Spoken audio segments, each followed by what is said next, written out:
You know how some things they feel wrong? Not evil, not dangerous, just fundamentally out of place. Like they never should have existed. But somehow they're undeniably right there waiting for you. That's how it was when I found it. It was in the attic. Not tucked away neatly, but almost presented. Hidden beneath blankets I hadn't touched in years. Nestled in a trunk I swore was empty. A void I had explored countless times before. An old, clunky digital camcorder. The kind from the early 2000s. Dull, gray plastic, thick and boxy, coated in dust that seemed too fine, too old.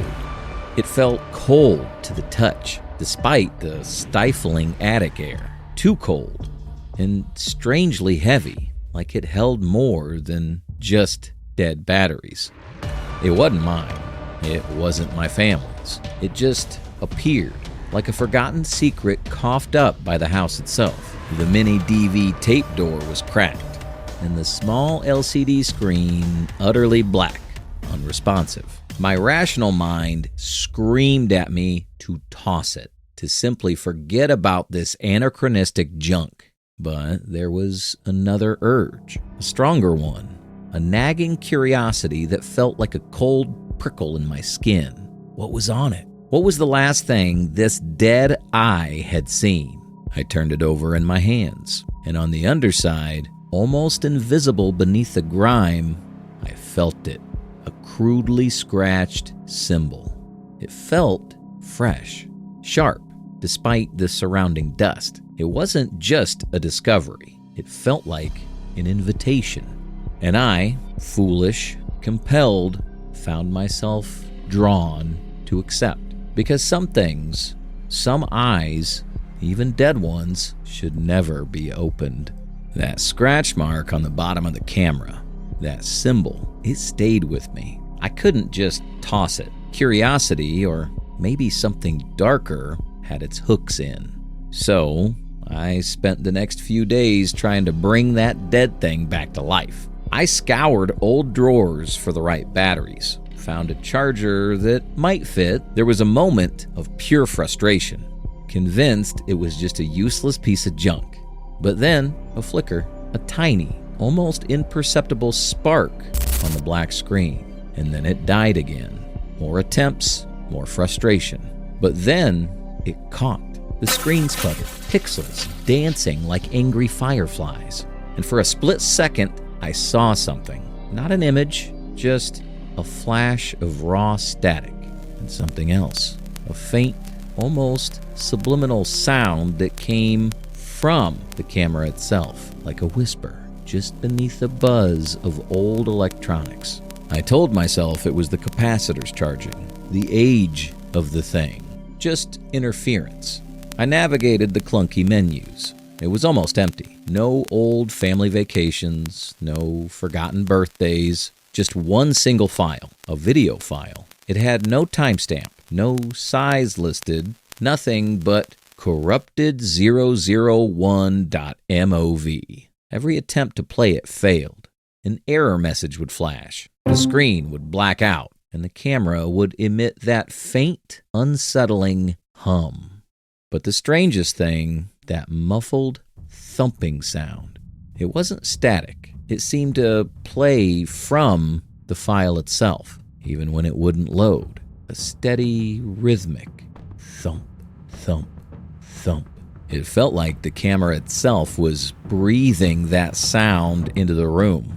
It was unnerving. I still tried to dismiss it, to rationalize. Maybe it was just the lens, the broken components. But the deeper I dug into that corrupted file, the more it felt like I wasn't trying to fix a camera. I was trying to open something, and something was already trying to get out. That corrupted file became an obsession. Day and night, I hammered at it, plugged it into every adapter, every port, downloaded old, obscure recovery software that seemed more likely to infect my computer than fix anything. I just had to see what was on it. It felt like if I didn't, whatever was inside would start playing anyway. And then it played. No warning, no loading screen, just silence. And then, from the camera's tiny speaker, an image, or rather, the sound of one, began to form. It was my living room. I recognized the subtle creaks of the floorboards, the distant hum of the refrigerator, but it was silent, too silent.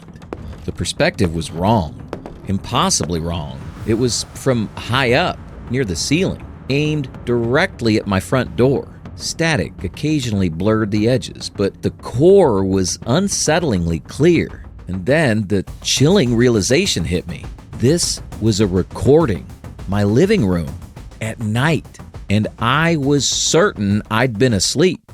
It was from a time when no one, absolutely no one, should have been there but me. I watched, unable to breathe. The shadows in the corner of the room in the video deepened, not with the natural fall of light, but as if something was absorbing it. The front door, which I had locked securely, slowly, agonizingly began to swing inward. Just a crack at first, no sound of it opening, just the slow, silent widening of the gap, revealing nothing but deeper blackness beyond. Then it stopped, and slowly, just as silently, it began to close. My blood ran cold. My own house, my own home, and whatever was recording that video, whatever was in the room that night, it wasn't human, and it had watched me, and it was still watching. What I saw in that video, it broke something in me. My mind screamed for a rational explanation. It had to be a prank, a hidden camera I'd never found, some elaborate sick joke, but the cold dread told me otherwise. I tore my house apart. Every corner, every dusty nook. I checked behind books, under furniture, inside vents. I ran my hands over every surface, searching for tiny lenses, concealed wires. I checked every window, every lock, every door in the entire house, twice, 3 times, for signs of forced entry. Nothing. My home was exactly as it always was, secure, empty. I replayed the video over and over, looking for anything. A reflection, a shadow that wasn't quite right, the glimmer of a hidden lens. The more I watched, the worse it got. The door seemed to open wider in some replays than others. The shadows in the corner of the room seemed to stretch further, to move more purposefully. It was never the exact same. It felt like the video itself was adapting, or maybe I was just losing my mind. The paranoia became a living thing. Every creak of the house, every gust of wind against the windows, every shadow became it. Watching, waiting. I started barricading my bedroom door at night, piling up furniture, knowing it was useless, but needing to do something. And the camera, sometimes when I was in another room, I'd hear it, a faint click, a soft hum, like it was turning itself on without me listening. It wasn't just a recording. It wasn't just old tech. That camera was a living, breathing eye. And it had always been there, watching me, even before I found it.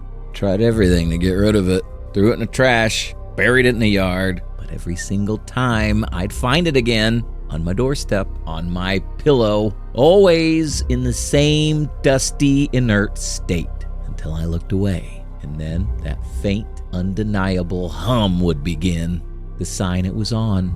Listening, I stopped trying to discard it. I realized it wasn't just appearing, it was returning. And the videos, they weren't just recordings. I started to notice things, small, impossible changes in the loop. A chair slightly askew, a book on the table that wasn't there before. And then, the ultimate horror, my own silhouette, walking across the living room in the video, when I was supposedly asleep, or in a different part of the house. A distorted, silent double moving through my home, captured by that cursed lens. It wasn't just recording me, it was recording it. Whatever moved through my house when I wasn't looking whatever used my body. The camera wasn't just capturing the moment, it was witnessing an ongoing, silent invasion. My home wasn't mine anymore. My life wasn't just mine. It's always on, always watching. In the video, it never truly ends. It just keeps playing a perpetual, silent loop of my stolen life. And I can never turn it off, because it's not the camera that's recording, it's the house. Or maybe it's me.